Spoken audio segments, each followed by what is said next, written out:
उत्तराखंड की पहाड़ियों में अलग अलग रंग, रूप और नाम के फूल खिलते हैं। इन्हीं में से एक सुंदर पीले फूल का नाम है फ्यूली। फ्यूली फूल के साथ एक लोक कथा जुड़ी है। एक घने वन में तरह तरह के पशु पक्षी रहते थे। वन के बीचों बीच मीठे पानी का एक सुंदर ताल था। ताल के पास ही एक झोपड़ी में एक सुंदर बालिका रहती थी। ताल के पास ही एक झोपड़ी में सुंदर बालिका रहती थी। उसका नाम था फ्यूली। कहने को तो फ्यूली अकेली रहती थी, पर वह अकेली न थी। वन के सभी पशु पक्षी उसके साथी थे और उसे बहुत प्यार करते थे। फ्यूली भी सभी को प्यार करती थी। उसकी मधुर आवाज सुनकर वे दौड़े चले आते थे।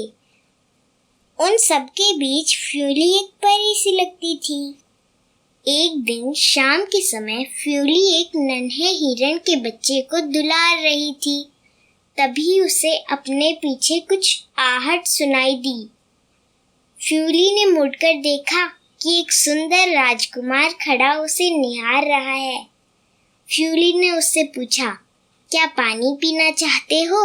अगर प्यास लगी है तो ताल से पानी पी लो और जाओ।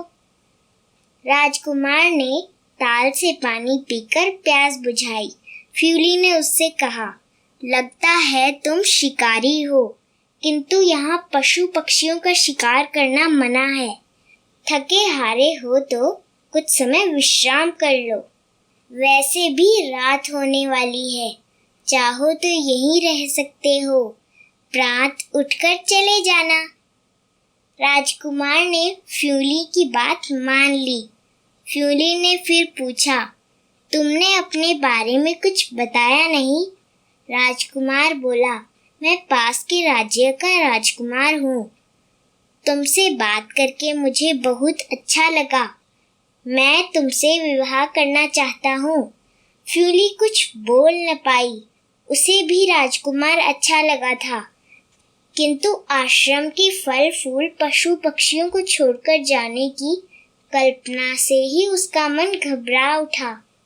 राजकुमार ने फ्यूली को बहुत समझाया, तब जाकर फ्यूली विवाह के लिए तैयार हुई। राजकुमार और फ्यूली का विवाह हो गया। वन के पेड़ पौधे पशु पक्षियों ने रोते रोते अपनी प्यारी फ्यूली को विदाई दी। महल में पहुंचकर रानी फ्यूली के लिए सुख सुविधा और ऐशो आराम के सभी साधन उपलब्ध थे। वह दास दासियों से घिरी रहती। राजकुमार उसे प्रसन्न रखने की पूरी कोशिश करता, परंतु फ्यूली को वन की बहुत याद आती। वह अपने प्यारे साथियों की याद में छुप छुप कर आंसू बहाती। उधर फ्यूली की याद में वन के सभी जीव उदास रहते। चारों ओर नीरवता छाई रहती। राजकुमार ने फ्यूली को बहुत समझाया, मगर फ्यूली वन की याद में बीमार रहने लगी। उसके बचने की कोई आशा न थी। फ्यूली की यह दशा देखकर राजकुमार भी दुखी रहने लगा। एक दिन फ्यूली ने राजकुमार से कहा, आपने मेरे लिए बहुत कष्ट सहा है। अब मेरा विदा लेने का समय आ गया है। मैं चाहती हूँ कि आप मेरी अंतिम इच्छाएं अवश्य पूरी करें। राजकुमार ने भरे गले से कहा, मेरी प्यारी फ्यूली, मैं तुम्हारी हर इच्छा अवश्य पूरी करूँगा। तुम कहो तो। फ्यूली बोली, आप मुझे वन से रानी बनाकर लाए थे। आप मेरे मरने के बाद मुझे उसी वन में दफना देना और कभी शिकार न करना। राजकुमार ने फ्यूली की दोनों बातें मान ली।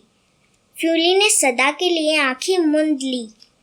राजकुमार ने फ्यूली को वन में ताल के पास उसी जगह पर दफना दिया जहाँ फ्यूली रहती थी। कुछ दिन बाद वहाँ एक पौधा उगाया। पौधे पर पीले पीले सुंदर फूल खिले।